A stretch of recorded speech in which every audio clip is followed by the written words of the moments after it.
Chapter 1. The game is spoken. Where worlds are formed before they are seen, there was a world you were taught to see and a world you were taught to hear.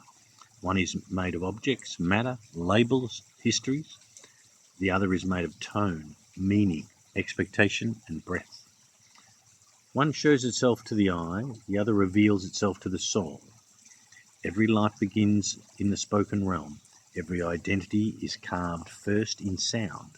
Every destiny is whispered long before it unfolds. Words are not decoration. They are architecture, blueprints, invisible roots from which the visible world takes shape. Before a child learns to speak, the world speaks over them, speaks around them, speaks them into shape they silently agree to wear. She's quiet. He's trouble. She's sensitive. He'll never settle. Spells. Not because they are malicious, but because they are unexamined. A child does not reject the words around them. They receive them. They absorb them. They translate them into identity. This is how the game begins. Not with choice, with inheritance. Not with truth, with the echo of someone else's voice. Not with sovereignty, with agreements made before you knew what an agreement was. What if the world you think you live in is not the world you live in at all, but the world you once agreed to? What if the walls you keep running into were built from sentences you no longer remember speaking? What if the limits you feel are not destiny, only language? For language forms realms, and spoken realms form lives. This is the first law. Life does not respond to what you desire. Life responds to what you speak. Spoken in frustration, spoken in exhaustion, spoken in fear, spoken in habit, spoken as a joke, spoken from someone else's script. Every line is a seed. The question is never, is it powerful? The question is only, is it yours?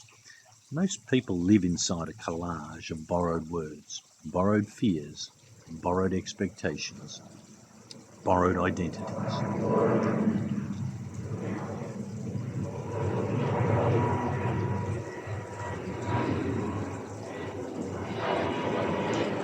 They are fluent in the voices of parents, teachers,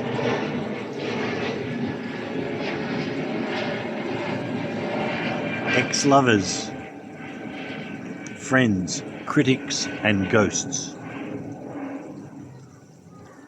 But they have never heard their own. A life lived by borrowed language will always feel like a life half-lived. You can build empires from another person's words, but you will never feel at home in them. You will always feel like a visitor inside your own life. To change the game, you must change the tongue that governs it. You must return to the place where the world is still unformed. The realm beneath thought, beneath habit, beneath fear, beneath the sentences you repeat without listening. You must descend to the underworld of your own voice.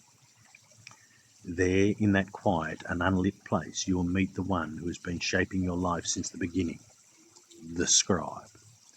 Not a mystic being, not a deity, not a metaphor, but the part of you that records every vow, every whisper, every agreement, every I am, every I always, every I never, every sentence you spoke aloud, and every sentence you swallowed.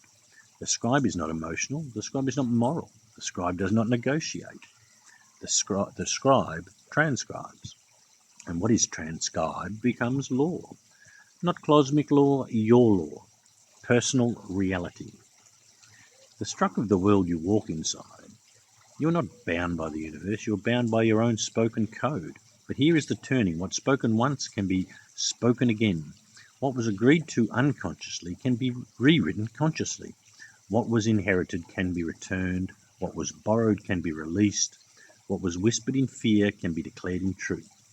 You are not a prisoner of the script, you are the author behind it. This is where book one begins, not with magic tricks, not with affirmations, not with spiritual performance, but with the most fundamental truth. Your world is not shaped by what you see, your world is shaped by what you speak.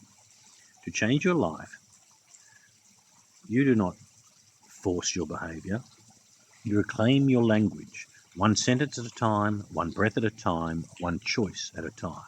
This is the opening of the game, the doorway into the spoken self, the threshold where unconscious agreements dissolve and conscious creations begin.